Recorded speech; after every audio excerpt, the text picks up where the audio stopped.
I'm looking at corn.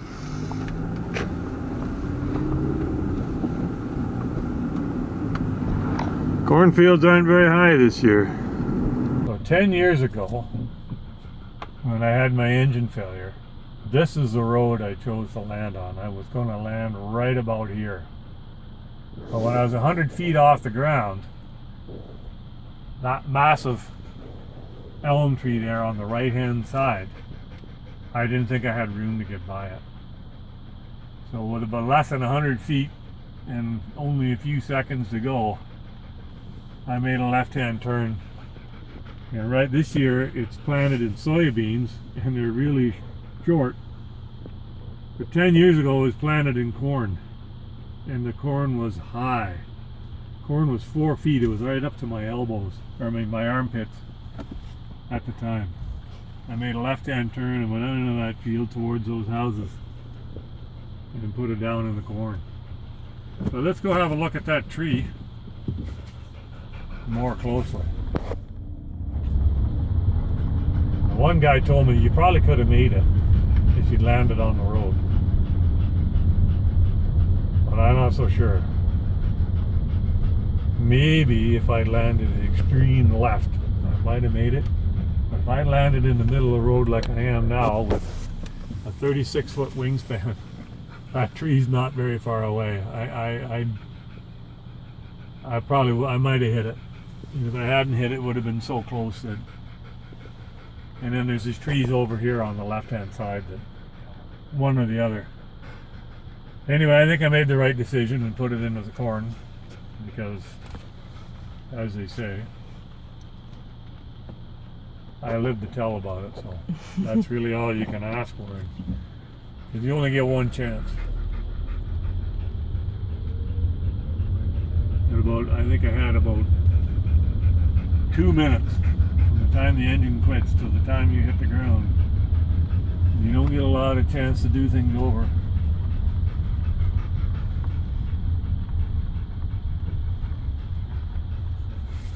Now, the funny thing is, why didn't I land in that field or that field? But the answer is because I just wasn't prepared. I had lined up on this road and I was committed to this road.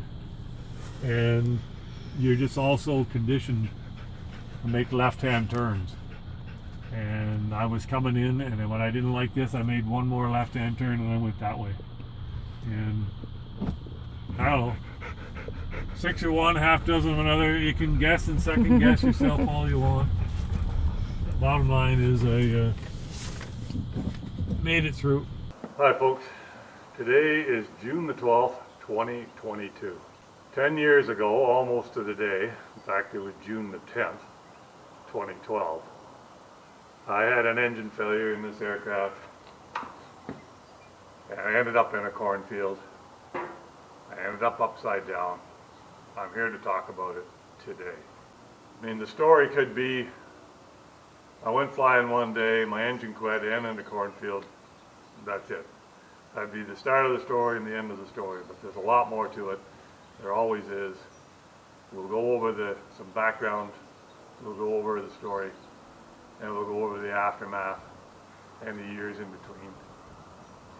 And we'll just see how it all plays out. I have no script. This is just ad-lib.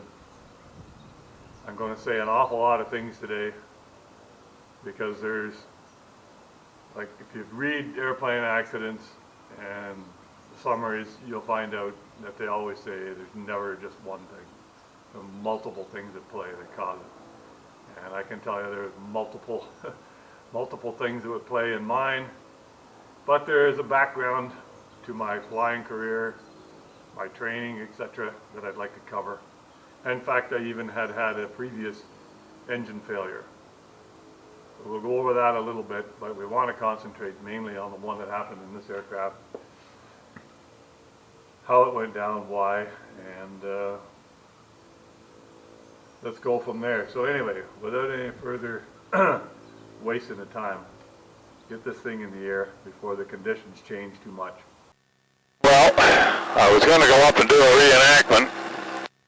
I'm not sure I can get the flight in today. That sky over there looks pretty threatening. Lots of blue sky and sun in front of me, but we look to the north and the west. That's pretty dark over there, and that's coming this way. You know what? I think I'm gonna leave this little exercise for another day. It's not worth it. Well, I didn't make that flight. It just rained here, and it's probably going to rain some more, so I think I made the right judgment call to stay on the ground. At least for this morning, I can do that flight another day.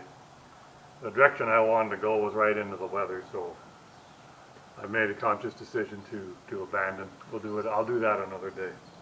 So let's go over a little bit of my background and my training, mechanical, plumbing, and heating issues that I was having with this aircraft that led up to the accident that happened 10 years ago. So my background is I learned to fly in 1987. Anyway, my father was my flight instructor. When he passed, I checked his logbook. He had about 9,000 hours as a civilian flight instructor. It wasn't his day job. He did it on the weekends and after work. So the part about the training was I learned to fly on the Tri-Pacer.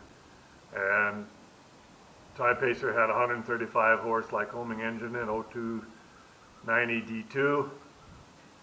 Dad was in the right seat, I was in the left, and when we were out flight training, once he had showed me a forced approach, I never knew when the next one was coming.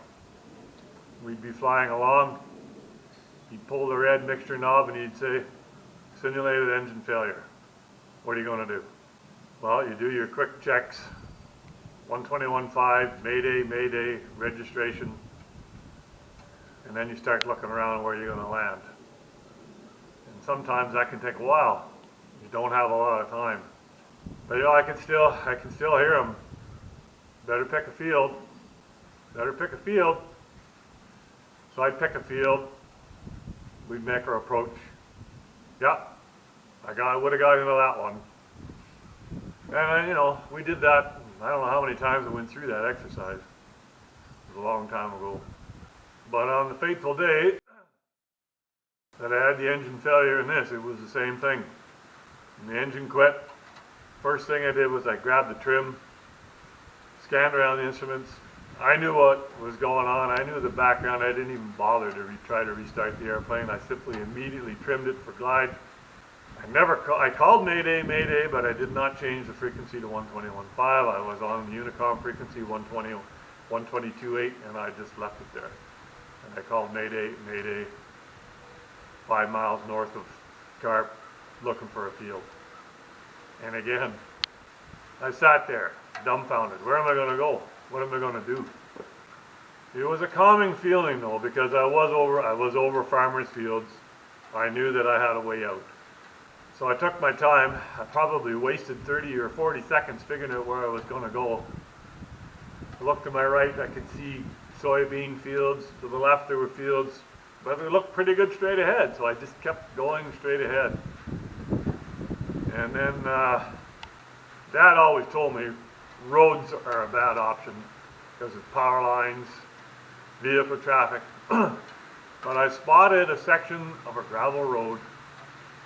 It looked to me like it was a couple of 1,000 feet long and fairly straight where I wanted to put down. And I could see there were no power lines. And for some reason, I just didn't want to go into some farmer's field and ruin his crops.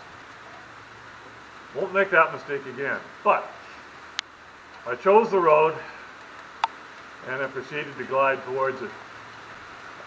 The road is kind of in front of me, so I had to move a little bit off to the right, and I did. I moved a little bit off to the right so I could make a standard triple left turn pattern. Gliding down, I left everything alone. I never really checked my airspeed, to be honest with you. I don't know what my airspeed was, but the airplane was gliding nice. I turned on the base, and I thought I was a bit high, and I immediately pulled back on the stick a little bit, yanked on full flaps with all the effort I could, because it's a bit of a force to get this thing into full flaps. if you're anywhere near, anywhere above 60 miles an hour. Yanked on pull flats, and again, and just continued to glide. It wasn't long before I was turning on the final. I turned on the final for the road I had picked out. I was about 100 feet above the ground probably by this time, and there it was, just to the right of the road, this massive elm tree. And it was too close for comfort for me, and I thought that thing's going to shear my right wing off, so continued to glide forward towards it till I got past the row of trees on my left. Made one more turn out over a cornfield. Looking at these houses coming towards me on the next concession. I'd say the field was probably 1,500 to 2,000 feet long, I don't know exactly. But because it was corn, had all those nice straight rows, and this was after the miracle on the Hudson, so I'm sitting there thinking, you know, just like Sully Sullenberg, got to keep it straight, got to keep it level, and those nice straight rows of corn made that easy. They helped. Everything was going fine, everything was going great until I hit the corn. Everything disappeared. I just remember seeing green, a crunch, a flash of brown. I could tell I was going over upside down, yelling shit. And then it was all stopped. The upside down in the airplane with the shoulder harness on, waist belt on, hanging in the belt. So you reach down. Hard to do it standing upright, but you reach down, put your hand on the ceiling, or in my case a tube, undo your seat belt and crumple yourself into a ball on the roof of the airplane, and I climbed out onto the wing. The door had already fallen open. Got out, stepped off the wing, looked to my left, and there was a man standing in the cornfield about only 30, 40 yards behind me. I never said a word, I just waved. I was in shock, I guess. Started walking towards the houses, which I found out later turned out to be his house. Because he was sitting there on the back porch, 8 o'clock in the morning with his girlfriend having a coffee.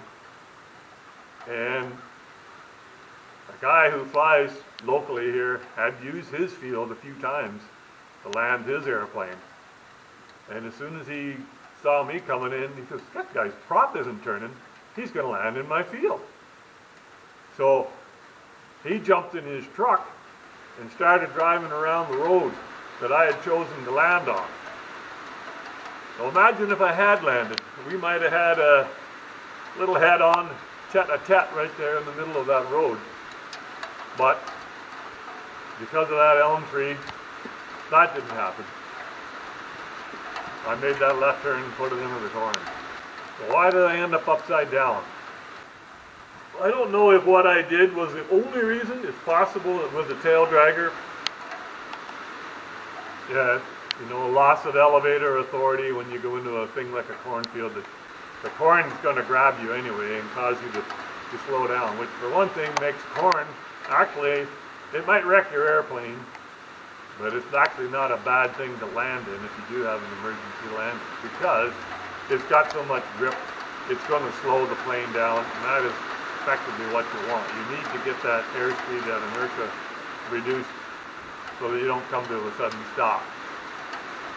But the corn grabs you, and what I didn't know it at the time, but you know, I was in disgust, shock, walked to the house, called the transportation safety board,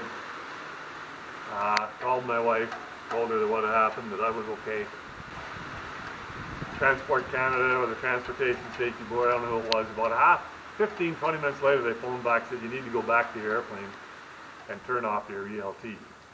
So my ELT actually did work at a 406 American, now disbanded, illegal, terrible ELT, but on that day, it worked. I didn't need it, but it worked. So, walked back through the corn to the airplane, and that's when I looked at the airplane. I saw it more, I looked at it. I never looked at it before. I stepped on the wing and I walked out of there in disgust. When I got back, I took a look at it. The whole underbelly of the airplane was covered in oil, and then, the spinner was smashed. The airplane, and the propeller stopped. It stopped like this, in an absolute dead cross.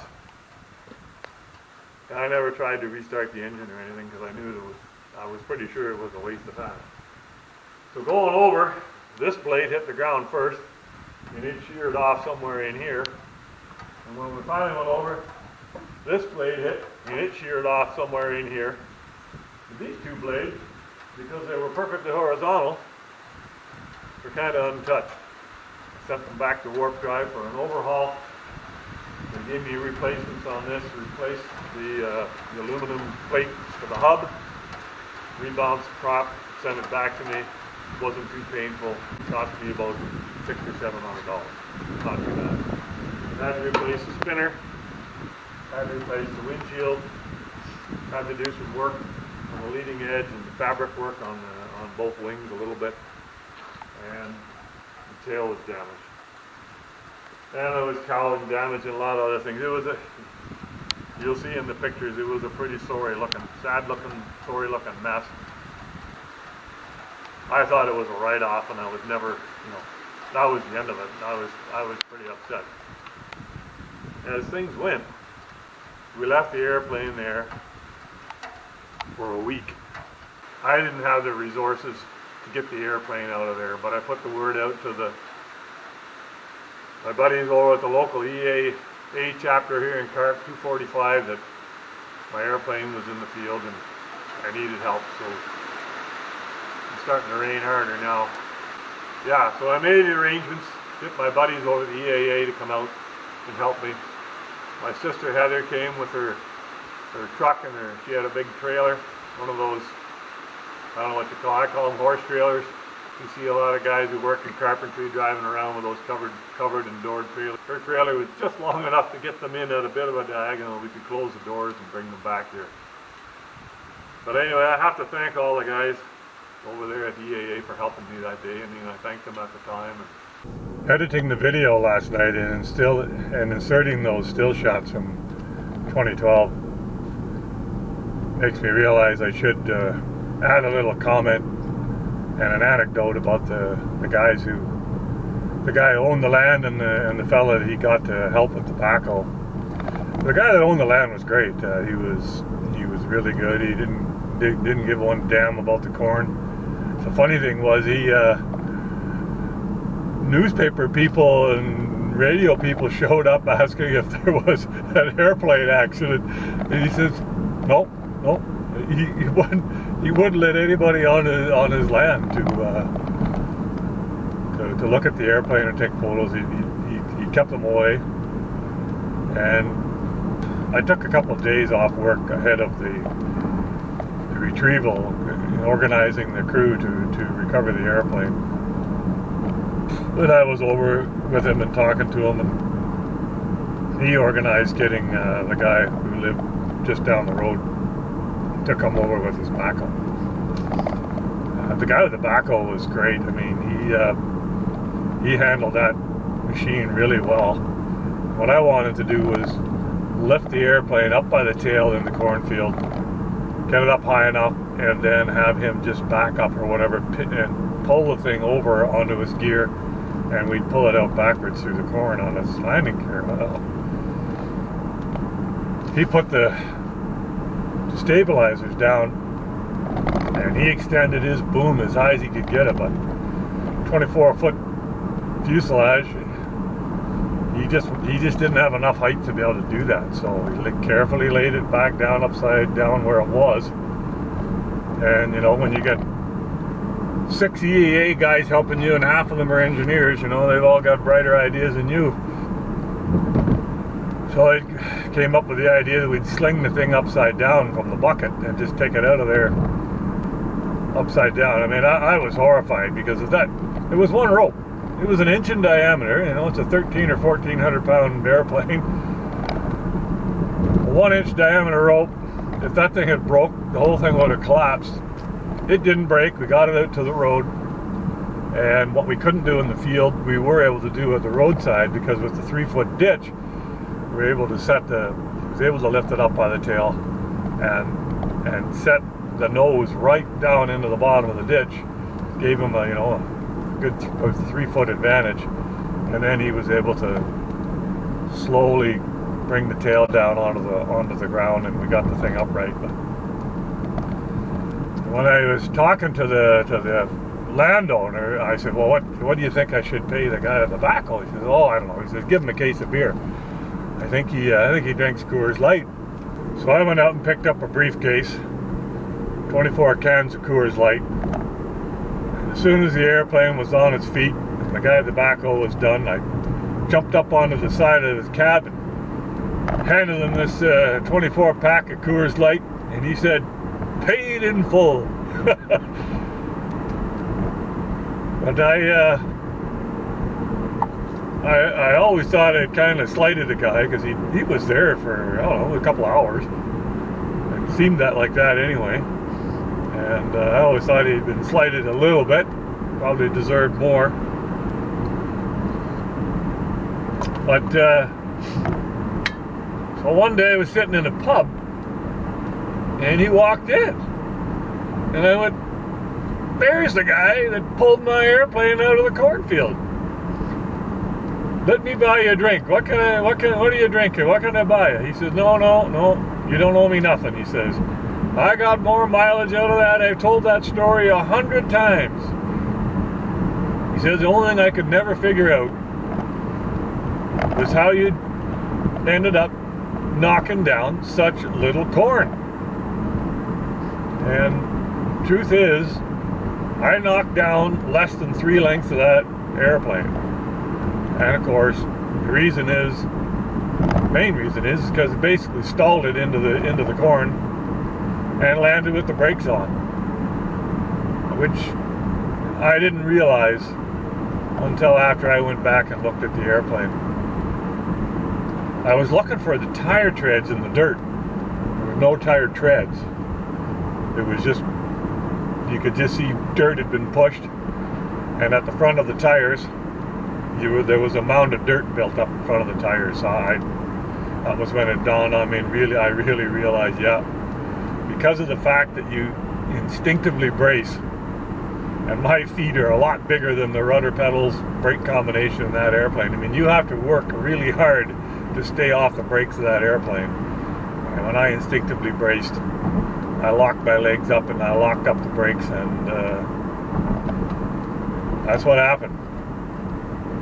I really only knocked down 50 feet of corn, 2 lengths of the airplane. The third length happened because the airplane flipped over on its back and knocked down the silhouette of the airplane.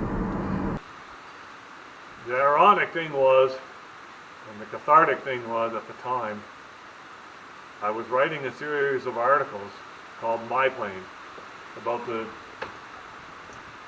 choice of selecting this airframe and what I was going to do with it, and my experiences with building it with my father, or the fuselage part of it with my father, and proceeding. And I was talking about all the trials and troubles that all the stuff that I had gone through to get to that point where I was, and then all of a sudden I have an accident. Here I am talking about my airplane with a choice of, first, a Ford V6 was in this thing. It didn't last long. Took me 2.5 years to tear that thing out, put the Mazda engine in. I had about 57 or 60 hours on the Mazda engine when the accident occurred. Took me almost 2 more years to rebuild the airplane, put it back together, and get it flying again. All that is written up in articles called My Plane. If you go to the EA 245 website, you can read about it. Anyway, getting back in the story, like I say, there's no script. Got back to the plane, oil all over the bottom of the airplane. And I'm thinking, what? So I have no idea why. So the cowling was all smashed to pieces, and you know, it's a liquid cooled engine. I could see the radiator was hanging down and it was smashed up. And I stood there and then I saw a hose. I saw an oil hose hanging there. It was a rubber hose, and I could see where it was originally connected to the engine. I grabbed the hose, I pushed it back onto the connector, and there was no way I could get that hose off. It wouldn't come off. So how on earth did it come off in the accident? I had 15 hours, I had changed out that hose, and I had 15 hours on the airplane before the accident. So it's just one of those things. So this is a piece of the hose similar to what I had on the airplane at the time of the accident. Now originally I'd had a rubber hose with a stainless steel braid, 5/8 diameter hose with AN fittings on it, etc., to mate between my engine and my first oil cooler.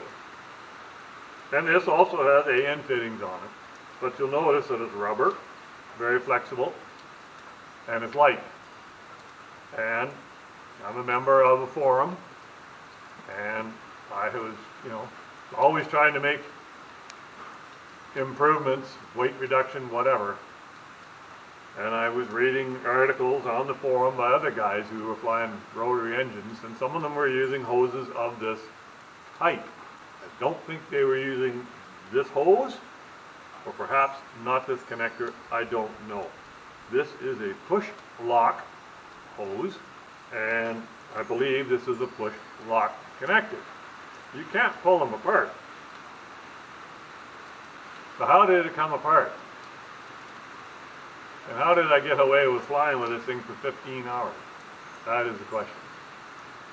The answer, the reason it came apart, I believe, is because, and this is something that I was not in the articles that I wrote, but I actually made a mistake.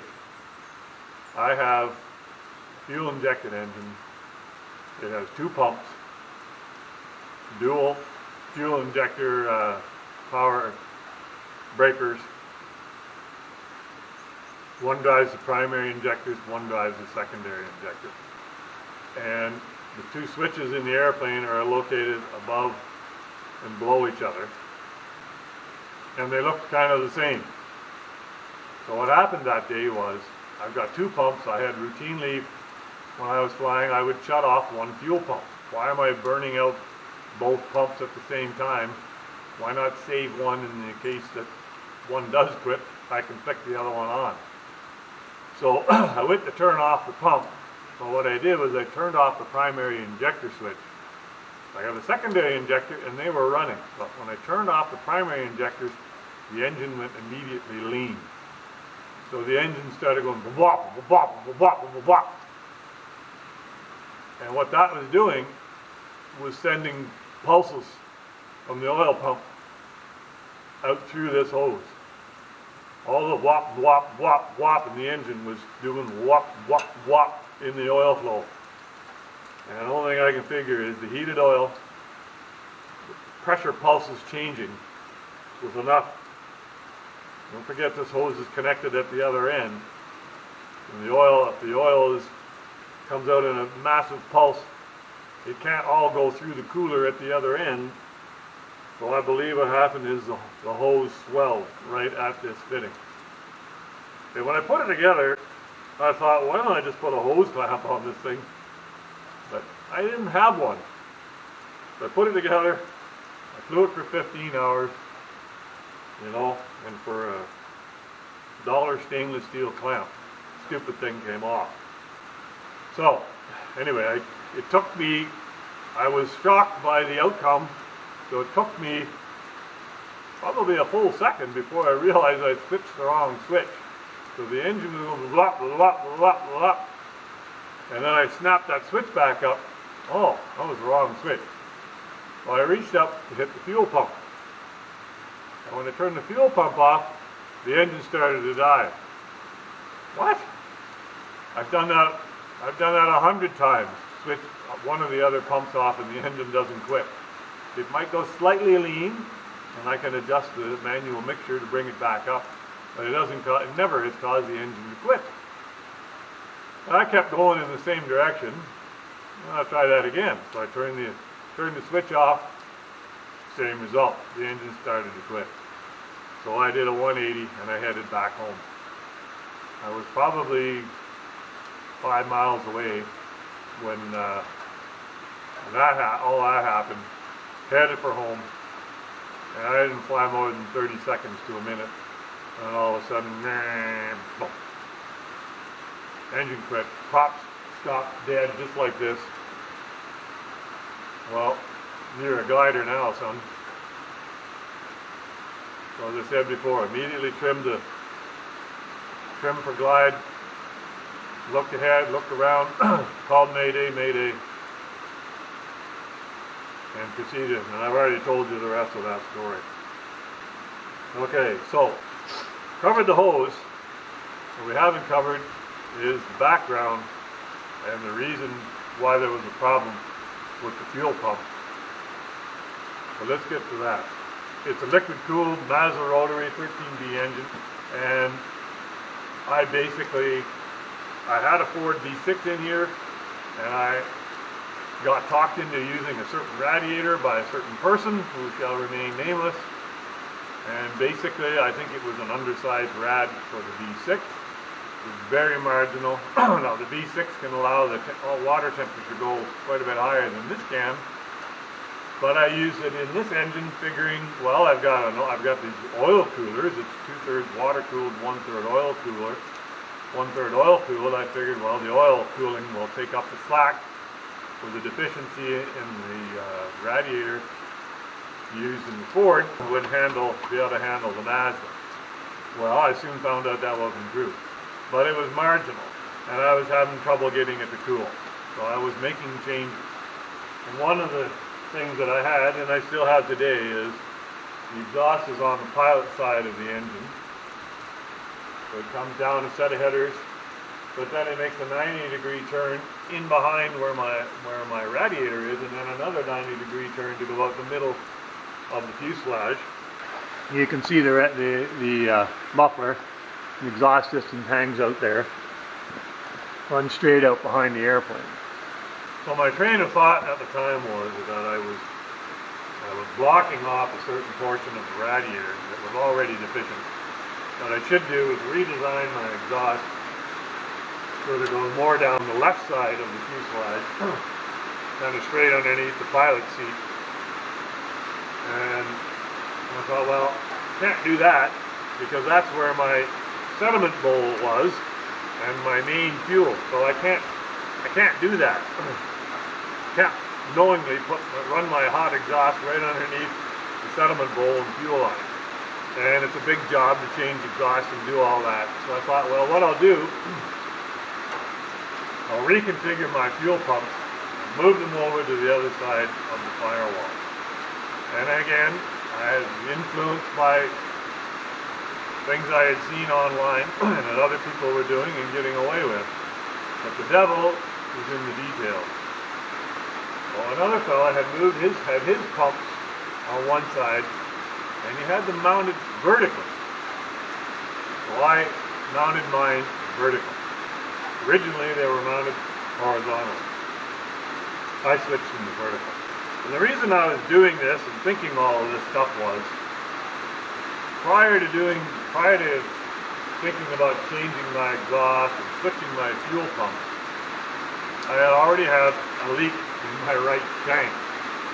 And the wing at the time was covered in fabric, so I had to cut the fabric off. I had to take the gas tank out, which was a big job. And I had to take it somewhere to get it welded. I can't aluminum weld.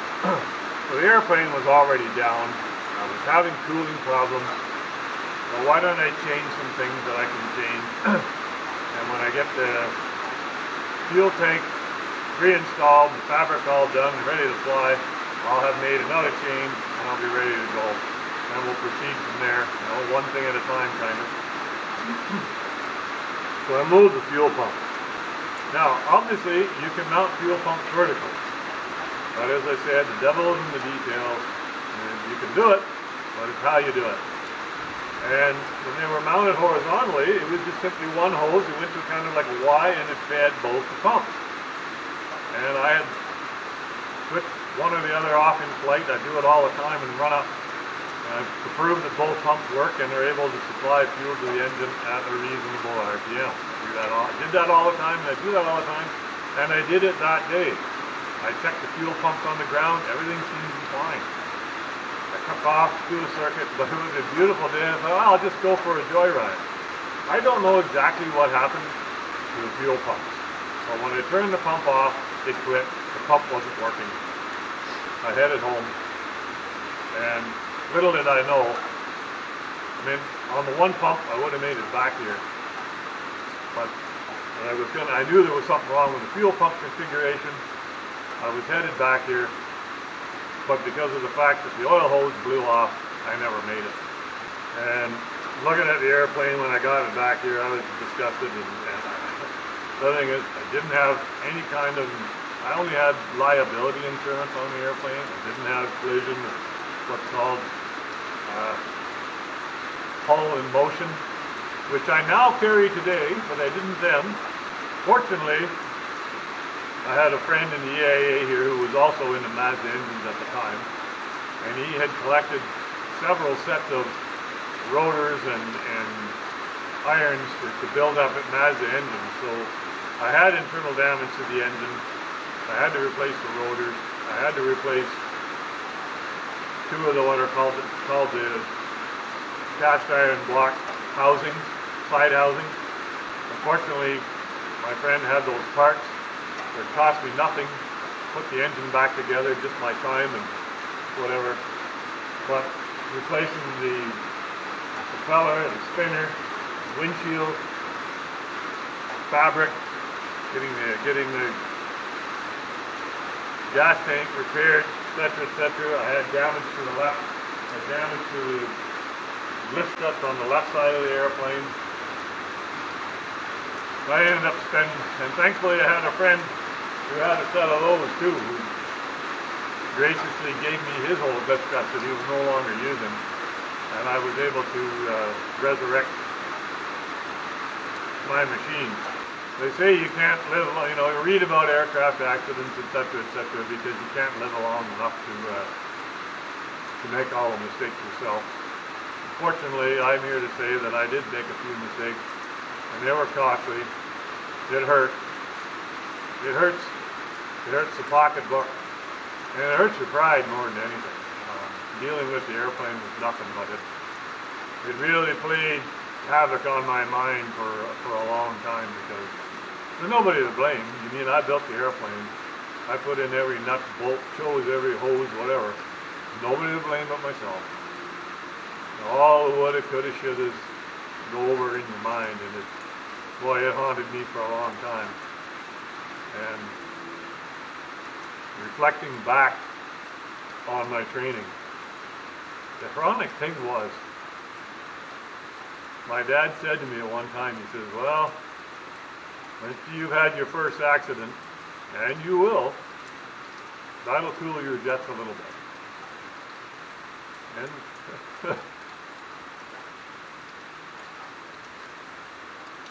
damned if he wasn't right.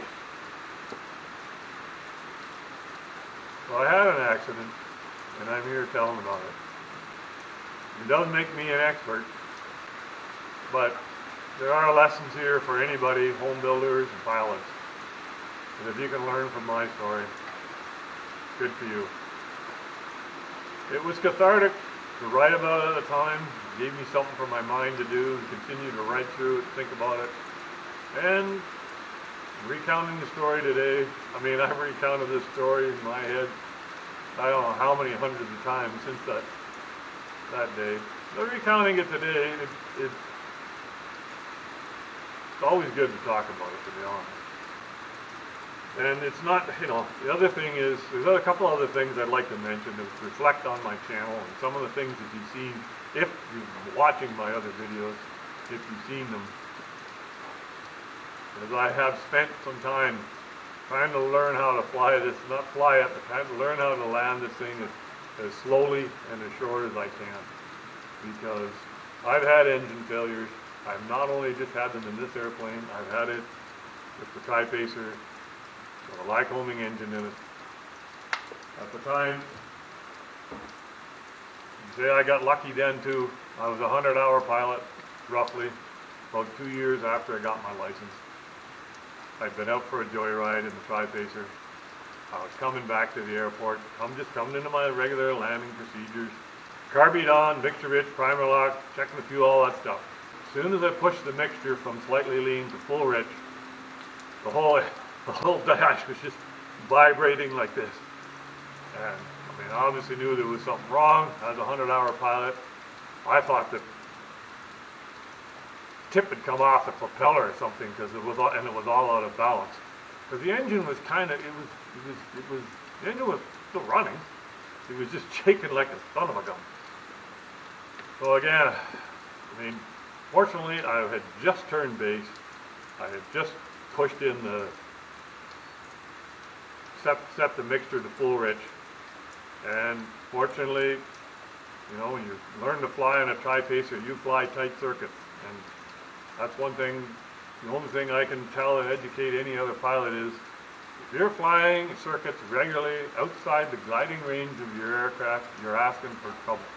I see a lot of people do that here, and I just don't understand why they do it. Yeah, in a perfect world, if your engine never quits, you know, you're fine. And like my dad said to me, he says, you know, he said to me, "Oh, you're a real pilot now." He said, "You've had an engine failure." He says, "I've never had one." And he had at the time, he had probably about 8,000 hours, 7,000 or 8,000 hours at that time. And he says, I always thought the engine was going to quit, but it never did. Well, it did on me. Fortunately, I was flying, I had the habit of flying tight circuits. Never did I turn base on that airplane outside the gliding distance of where that Tri-Pacer could be put down. And because of it, I made basically a routine landing, put it down, had enough energy, got it off onto the grass, and walked into the clubhouse and said to my dad, "There's something wrong with Hound Dog Tri." "What do you mean?" I said, "Well, the whole dash was vibrating like this." So we walked out, and we grabbed a hold of the prop, and it wouldn't move. So the engine had to be torn apart, dissected analysis, the exhaust valve broke off and fell inside the cylinder, and it was still in there. So every time the piston come up, he was banging on that exhaust valve and banging itself a bit. I don't know how the whole thing stayed together. I'm lucky that it didn't tear the engine off its mount. But you know, there's vibration, but I guess it wasn't that serious. And I just thought, well, the only thing I could think at the time was, of course, fly the airplane and do as little as possible. I throttled back because of the vibration. I never called Mayday that day or pan.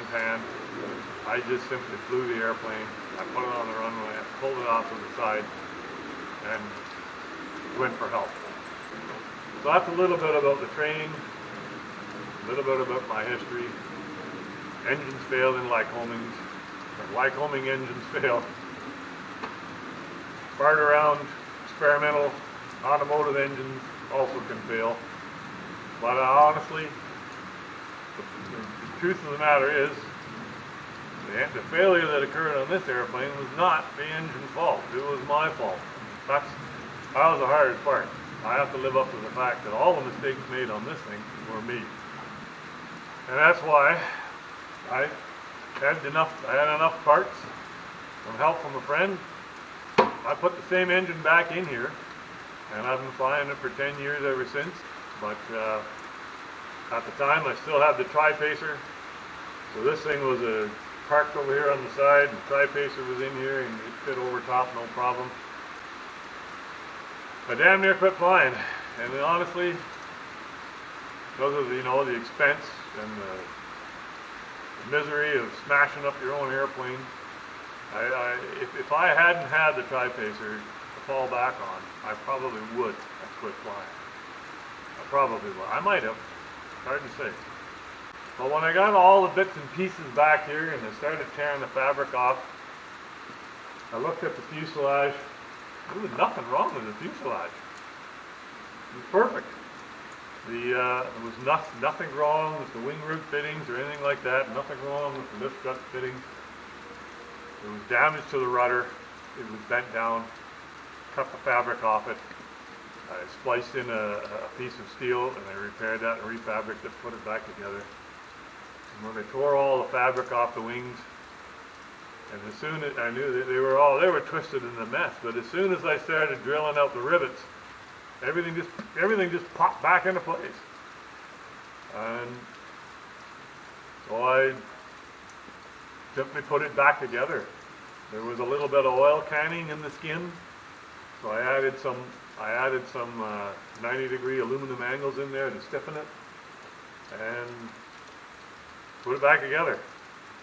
Once I realized it was doable and it wasn't going to cost all that much money, I thought, yeah, I'm going to rebuild it. So I did. And I'm glad I did. And in the end, I had the two airplanes. It was getting to be too much. I had one here at Carp, 125 miles away at Smith Falls. I would fly one over and fly the other one back. But airplanes, like pilots, have to fly. And it was just too much. I was doing the maintenance on the Tri-Pacer, I was doing the maintenance on this, and it just got to be too much. So a couple of years ago, I put them both for sale, and the one that sold was the Tri-Pacer. It was a difficult decision, hard for me to decide which one to sell. So I sell effectively an heirloom Tri-Pacer that's been in the family for 50 years. Or do I sell the one that, you know, I've got all my blood and guts and heart in it? In my heart of hearts, I wanted to keep my own airplane. I honestly did. As much as I liked the Tri-Pacer, it was my dad's airplane. Anyway, I'm starting to ramble. And if you're still here, thanks for watching.